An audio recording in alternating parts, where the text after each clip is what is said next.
Hi, welcome to City Scene with Mayor Mike Cahill. I'm your host, Walt Kosmowski. And Mike, welcome. Thank you, Walt. Good to see you. Good to see you again. And I would like to remind our viewers out there that City Scene is a program, the purpose of which is to bring our citizens and viewers up to date on the various projects and initiatives which are happening around the city of Beverly. And of course, who better to do that with than the mayor of the city? There's something I think that we need to get to, Mike, that's the front article in the paper this morning, the Folger Avenue fire. There's a lot happening, impact on the community. Can you kind of bring us up to date on that, Mike? Sure. Well, we're filming here on Friday morning, the 18th. We already did July 18th? Something, yeah, it is the 18th. And last Sunday night there was the fire in Folger Ave. A couple things. First, I just have to say, I don't think it can be said enough that our first responders, our police, our firefighters, were just tremendous. That fire had the potential to be far more than it was. It was significant. You know, the $2 million damage. I think they said eight buildings, right. eight homes were damaged. The two that were under construction burned down to the ground. The fire was immense. The danger to residents, the potential for loss of life and for much greater property damage was incredible. And the police who were first on the scene, running from door to door in the middle of the fire with the flaming embers really kind of raining down through the neighborhood and getting people out of their homes. The firefighters getting there quickly, getting set up and fighting the blazes. And eventually there were 3 trucks all fighting the fire at the same time. People were tremendous. It was our Beverly and Beverly Police and Fire, and it was also firefighters from several other communities who responded under mutual aid. I'll say the neighbors were fantastic. There's obviously going to be a real, everybody needs to see what's happening, and there were several hundred neighbors out there, but they were very cooperative and helpful to the police and the firefighters in making sure that our public safety folks were able to fight the fire and keep everybody safely away from it. So that's the first. The second is that the State Fire Marshal's Office, the state police, and our police and fire investigators have done a tremendous job over the last several days in very quickly investigating and getting to the bottom of it. And you saw yesterday that there were 3 individuals arrested, right. and one arrested and arraigned, and 2 summoned will be arraigned. Right. So that now the criminal justice process is underway. And hopefully that will come to a quick and successful conclusion. Yeah. I met this morning with some of the Folger Ave neighbors to talk about some of their, in the wake of this, some of their concerns around public safety in the neighborhood and some of the needs they have as a neighborhood, having undergone this fire. But it's been a hard week, but the professionalism and courageous actions of our first responders have been tremendous. Yeah. Well, thank you for bringing us up to date on that, Mike. And as long as we're talking about the Ryleside neighborhood, we've heard that the Green Hill Reservation area is something that you're looking at to open up for more recreational use. Can you tell us a little bit about what your vision for that might be? Sure. And what I'll tell you what's happened recently. Now, Green Hill was purchased by the city some 14, 15 years ago. I was the state representative at the time and was able to get state grant money for that property to be preserved. We always envisioned it to be a property that the public utilized very regularly and heavily. It's got walking paths up there, but what's happened is over time everything's gotten overgrown, and it's not really that accessible and usable. So what we're looking to do is, and what we've started is right at the edge of the elementary school property. Our DPW has started to cut back the brush, yeah. And there's a lot of sumac that's kind of overgrown there, and it's kind of infringed on the playground. Further in, we want to widen out and open up the main path and a couple of tributary paths off of it. And then there's a walkway down to the riverfront that the school uses for the kids to go down and do science classes at the riverbank. Oh, okay. And we want to, that's a little bit washed out. We want to improve upon that, maybe build some steps into it. We'll be appearing before the Conservation Commission this coming week to share plans with them. There are a couple of things that will be happening close enough to the riverbanks that we'll need the Conservation Commission to determine whether they need to have more involvement or whether they can sign off on what we're trying to do. And for the most part, it's cleaning up the underbrush, opening up sight lines, widening the main path, eventually putting stone dust down. I want it to be a property and a resource that the whole neighborhood and the community Sure. at large will use to walk dogs, to walk children, to jog, to pedal a bike through, whatever, but to be out there on a regular daily basis. To have a property like that, people need to feel safe using it, and so opening it up for better sight lines is one thing, but getting the community in there on a regular basis, the more something is utilized, Sure. the more it becomes culturally part of the community, and it will be a safe resource day and evening to use. Right, and certainly this goes to quality of life issues for the citizens of the city. As long as you mentioned property that the city has bought or is buying, Camp Paradise. It was announced a couple months ago that the city was buying. Has that gone through? I know that you were looking for CPA funding money to subsidize that. Tell us where that stands now. Yes. Camp Paradise, for anybody who doesn't know where it is, it's you can get there from Cole Street in Centerville or from Stanley Street and Foster Street. That's how I get there. Right. That's right. You're right up the street. So if you're on Essex Street by the YMCA, by the Essex Park Nursing Home, it's a bit past there. You go down Cole Street. We used to know it as Girl Scout Pond. I used to skate there, play hockey there growing up. But it's Camp Paradise. It's about 12 acres. The Girl Scouts are selling it. We have reached an agreement in principle with the Girl Scouts and are working on the details of an option to purchase contract. It's pending a couple of things. We've made application for a state grant that would be in the amount of $400,000, perhaps more, and we're waiting to hear on that. We'll hear on that in the early fall. We've approached our Community Preservation Committee locally to apply for community preservation funds to help match. The sale price will be $950,000. We went back and forth. We appraised the property. The Girl Scouts appraised it. We got a third party in, an independent appraisal, a peer review appraisal, and this is the number that was reached as a fair price. So about half the money would come from community preservation funds, and the Community Preservation Committee has sent a letter to the state saying that they are willing to fund us in that amount, and that's in support of our grant application to the state. So that's where things stand right now. We also have reached an agreement with the Girl Scouts in the meantime to rent the property through the summer months. I think we're looking at June, July, August, September, where the rec department will be running some programs and is running some programs over there.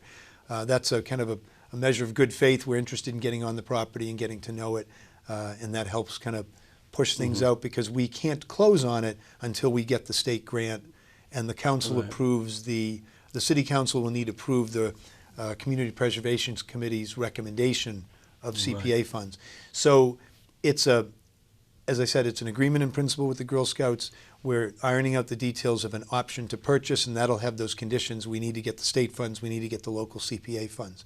And at that point, when that comes to pass, hopefully it will, we'll then be able to close on the property hopefully before the end of the calendar year. Okay. Now, the usage of that will be similar to what they're using now, summer camp, kids going to use it on a daily or weekly basis. Is that what you're looking at? We envision our recreation department will manage it, and we envision the schools utilizing it for outdoor education opportunities during the school year, the rec department using it heavily in the summer, but also it can really be a four-season resource.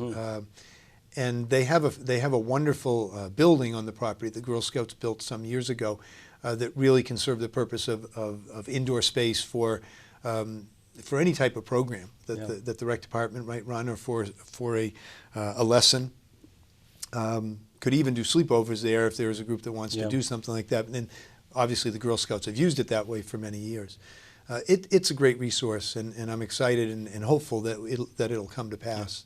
And the condition of the buildings on the property, a lot of maintenance required, or are they pretty much good to go as they are? There's really the one main building that is reasonably new and in very good shape. Yeah. Oh, wonderful. Let's change gears a little bit right now, and let's talk about the the new middle school on Cabot Street. Can you kind of bring us up to date on where that project stands, Mike? Absolutely. We have been working with the Mass School Building Authority very regularly. When I first took office in January, one of the first things that I learned when meeting with MSBA a couple weeks into my term is that there is no way that they believed that we could be in the new school by September of 2017. And that was a target date that had been used prior to my taking office as the goal. And so the MSBA looked at that and they said that's just not possible. Here are the 5 different phases of this building project that you need to undertake, and here are the best case scenarios and how much time it'll take. And when we added up the best case scenarios, it brought us to December of 2018. Wow. So we immediately started pushing back and saying we need to be in the Briscoe Middle School until the new middle school's ready, but we can't delay at all. So we pushed back. They put us in touch with some school districts who've beaten deadlines in their middle school projects. We visited with them, met with them, took some of their lessons learned, and we recalibrated the timetable. Now what we're targeting is a hoped-for completion date of the new school by spring of 2018. Okay. So originally, the city had been looking at September 2017. The state told me when I first took office December 2018, so that's about a 16 month later. We're pushing back to as early in the calendar year of 2018 as possible with a thought that late spring can work. Our goal right now is that we finish the school in a time frame that allows all of our teachers and administrators to move into it at the end of that 2017-18 school year. As the school year ends, our middle school can move into the new building right at the end of that school year, allowing our elementary schools to prepare for having additional space freed up, right? So that we can have an orderly beginning to the September 2018 beginning to that school year. So we'll need to get one additional year out of Briscoe than people had thought prior to this year, which means that we have, what do we need, 4 more years in Briscoe? Right? We're in 2014, 14, 15, so 4 more years in Briscoe starting this September. And I'll tell you, everything I've seen, I've been in Briscoe several times, I've sat in on classes, I've heard from parents and students and teachers. There's great learning that goes on in that building. We have a tremendous staff. There's a lot of creativity. They are making the very best of the physical resource that they have, and we'll make sure that that Briscoe gets the needed upkeep and that they have what they need between now and the time the new school opens. Right now, we're in the process of selecting a designer or architect, both terms used, a designer architect for the building. When that is complete, we need to meet twice at MSBA, August 12th and August 26th. We've gone out to bid on the designer. We'll work with MSBA to select our designer during those 2 August meetings. We'll have the person on board by the end of the summer. We had hired our owner's project manager earlier this spring. Now by hiring the designer, we'll be ready with the state in early September to kick off the feasibility study. Now during that feasibility study period, we need to first look at Briscoe because that's where the kids are today and determine whether or not it's appropriate. We don't believe it is. We think the MSBA folks understand, having toured it, that they understand it's not a facility that will work for the new middle school. Then we'll turn our attention to Memorial, and the feasibility study means we look at the existing Memorial building and determine, is a renovation and add-on type of project appropriate, or do we need to knock down, build anew, or is there some combination? In the case of the high school, you know, the cafeteria, the fine arts wing, auditorium, and the field house were kept and renovated, and everything else was built anew. Right. So for the new Cabot, the Memorial new middle school, so the options are still open there. We're still not sure exactly how the case will unfold. Correct, and that's what the feasibility study is designed to figure out. You know, this is all about. This is all about taking stock of our available resources. Briscoe and Memorial both are there, determining what if any of it is appropriate for future use, and then deciding what needs to be built, because we're spending taxpayer dollars. So the school building authority is a watchdog of the state tax dollar, and we obviously are a watchdog of the local tax dollar. So this process, it takes some time, but it's designed to make sure that we build in the right way, and then there'll be a lot of conversation, discussion, and debate about how to right size the building. We need to build it large enough, but not too large. We need to right size it for the projected population and the needs that the kids will have. Sure. And speaking of watchdog, let me change gears a little bit here. Certainly a project that has gotten a lot of public scrutiny. It's been the Brimble Avenue Overchange project. And the last time we sat here and talked, Mass DOT had said that it was not in favor of building the connector on the old section that used to be the landfill, but rather in the same footprint as the current connector. Right. Where do we stand on that, Mike? Yesterday we met with our engineer, as well as with the folks from the CEA group who are looking to build a retail plaza on Brimble Ave. So a couple things. The state did say back in May that we needed to build in place. The state already owns and controls that property, so it's easier. They weren't comfortable with building and then owning a road on the former landfill. So we've worked through the 25% design stage, and we are holding a public meeting next week. Let me get this right. This is next Thursday, July 24th at 6:30 p.m. at the Senior Center. Okay. We'll be holding a public meeting where we want people to come and hear about the project, and the focus next Thursday will be specifically on the road, the construction of the road, not on any development or business, but on the road. It'll be on looking at the plans and where they are. We're on track to complete the design and get all the necessary state approvals by the end of September. So this is the time for this 25% meeting. The public can share, they can ask their questions and share any suggestions or concerns, try to make sure that that's all incorporated. And there's been a good amount of conversation, so we hope that a lot of what people have been asking about and concerned with, they'll see reflected in the design as it stands now. But that'll be next Thursday. We meet regularly with the North Beverly Neighborhood Group. Sure. That's something that the council put together, and Ward 5 Councilor Don Martin has been heading up. We'll be meeting with them in the near future with the CEA group to talk about their proposed plans for their parcel. If you remember, they own a parcel of land on Brimble, and they were going to swap that land with the state. Right. Now that the land swap is not happening, they still want to develop the land that they already own. Sure, of course. And they are planning to bring a proposal for a retail plaza forward to the planning board this fall. They'll need to get planning board approval if they'll to be able to build. They're looking for a retail plaza. It will I think it will likely include a Whole Foods in their proposal. I know that has been hotly debated.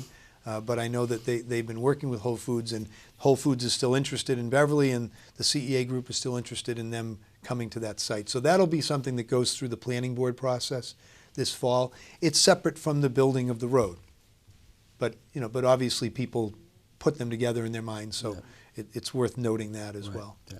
And in keeping with having open meetings, which you are committed to do, a couple weeks ago, you had an open public meeting at the Beverly Council on Aging that had to do with the state of the roads and what's the city doing to fix roads and get roads up to condition. And I know Mike Collins made a very nice presentation there, and BevCam covered it.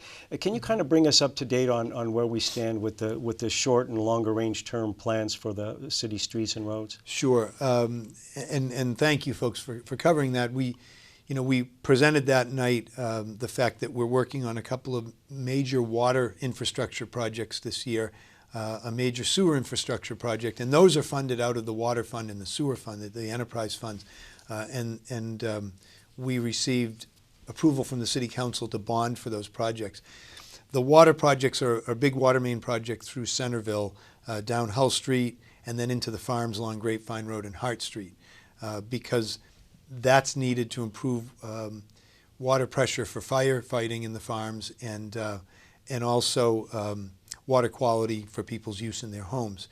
That will be a a cement lining of the existing water main. The water main's in good enough shape that what you do is you dig into the road at certain intervals, and then there's a robotic operated kind of camera utilized kind of a spray painter that paints on cement coating to the inside of the pipe. First, they'll clean out the pipe because it's been kind of gummed up over the years. They'll clean it out, and that'll kind of increase its capacity, and then they'll cement line it, which should ensure its ability to be used for many years to come. And so they do that every so often, every like 100 yards or 50 yards? I don't have the number, but it's as needed. So they'll be kind of digging into the street at intervals of, like 6 to 8 feet trenches. And then they'll fill those in and temporarily pave them. And when the whole project's done, we'll be repaving the length of all that. Then in the cove, there's a sewer project down Corning Street and kind of throughout the cove.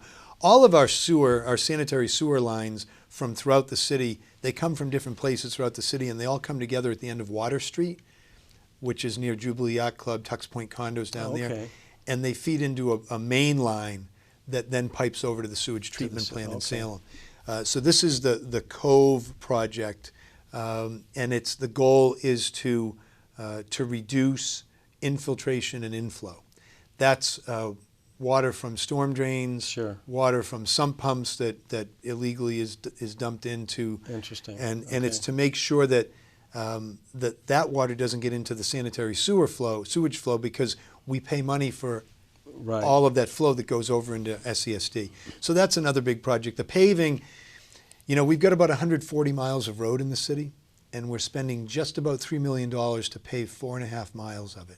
Wow. It's a bit daunting because we're paving 14 roads this year. We want to pave more, but the costs associated with addressing ADA needs, Americans with Disability Act needs, because we have to do sidewalks and crossings all properly, and making sure that we do the drainage right off of these roads and pave them properly. There's a cost to each mile that you pave. So we're doing 14 roads this year. We have we want to do as much as we can in each of the coming years. We were able to do it this year without bonding. We're able to put significant additional city money to it, partly or in large part because we realized the savings in our health care costs this year. So we were able to put about $600,000 additional beyond what we were already spending directly to this as a one-time use of funds. Now, there's a lot to it. Anyway. Now, if my math is correct, you mentioned 4 miles and $3 million. That's roughly $750,000 per mile. Okay. I'm not going to check your math. Well, assuming it is. Now, does that scale? You mentioned there's 140,000. 140 miles roughly. So would that scale, that 750 per mile? Would that scale, or are those roads? It's different depending upon if there's sewers there. Or every section of road is different for sure. I guess the best thing to say is if you took those numbers and extrapolate them out, if we spent $3 million a year, we could do our roads. I think it's about 30 years to do them all. Roadways don't tend to last 30 years if they're heavily used enough. So we're just chipping away as best we can. We will look to do another $3 million each of the next couple of years, if at all possible. There are a lot of roads in the city that need attention, and if you maintain your roads so that they don't deteriorate past a certain point, they can last longer as well. So we're not spending money just on repaving. We also are doing, in the fall, we'll do some seal cracking work, if that's the right term. People know what that is. You see the squiggly we know those. Rubbery black lines. You can do some of that kind of work that can preserve roads longer.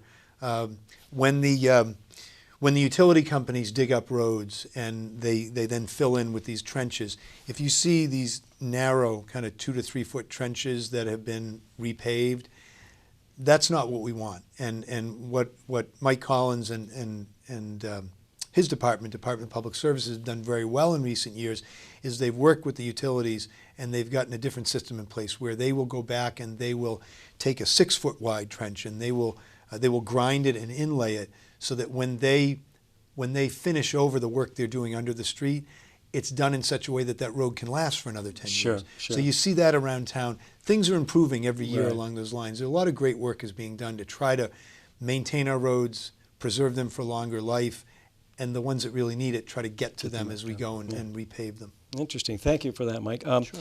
Now let's talk a little bit about downtown itself. And the first question I'm going to feed you. It's hot, around town right now. Mm-hmm. Supposedly there's been an offer on the Cabot Theater and it's been accepted. Is there anything? Can you tell us anything about that? Sure. Very quickly, the Cabot, there is a local group that has been able to, as I understand, sign a purchase and sales agreement.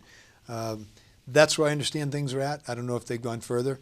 But the plan there is to preserve it as a live performing arts venue and a cinema and kind of a cultural center and resource, which is just what we need for the long haul out of that facility. We can't lose that. I think the arts and cultural component of our downtown is growing and is something we can more and more market as a community. To have several venues for live performance, to have the visual arts component of our economy downtown. There's a lot there to gain. Staying downtown but moving down to the waterfront, we have recently begun the process of trying to get our designated port area removed by the state. Yeah. In conjunction with that, we have started a rezoning process for our waterfront. It's an exciting time. We've had kickoff meetings to both of those. We're in the process right now of meeting with interested groups and stakeholders in the downtown neighborhoods and along the waterfront about both of those issues. We need the state to remove the DPA so that we can rezone and take better advantage of our waterfront. Anybody who has a question about it, anybody who wants to get involved, please call my office. Please get involved, because this is a community resource that we want to begin to better utilize for decades to come going forward. And my control room has just told me we just have a couple minutes left. Any final comments, Mike, before we close the show today? It's summertime. There's lots happening. This is one of the best times of year to live and spend time in Beverly. Main Street sponsored their first block party last Saturday. It was a great success. It's great fun. There's another one August 2nd, I believe, Saturday night, August 2nd. They're from 5 to 9 or 5:30 to 9:30. Yeah. Mm-hmm. And then there's another one in early October, which will theme as an Oktoberfest. The Grand Prix bike race is in about 12 days on Wednesday, July 30th. I met with the promoters this morning, the organizers, about making sure that the safety for spectators and safety for bikers is all it needs to be. It should be a very exciting and fun event. And that really helps to kind of move us into homecoming week, which is August 1st through the 10th. We also have, throughout the summer, we have the Thursday night concerts on the Common. Main Streets is now doing Friday night concerts in Ellis Square. We have the Lynch Park Sunday evening concerts. There's so much to do. So much to do. We live in an incredible part of the world, and this is one of the best times of year to enjoy it. So I hope people are enjoying their summers. Please come on out and take part in these community activities and events. And as always, call my office with anything.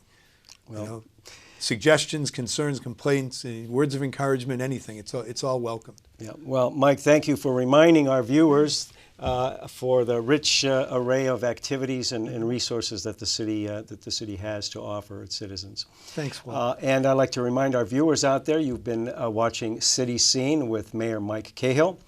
I'm your host, Walt Kosmowski, and we'll see you next time.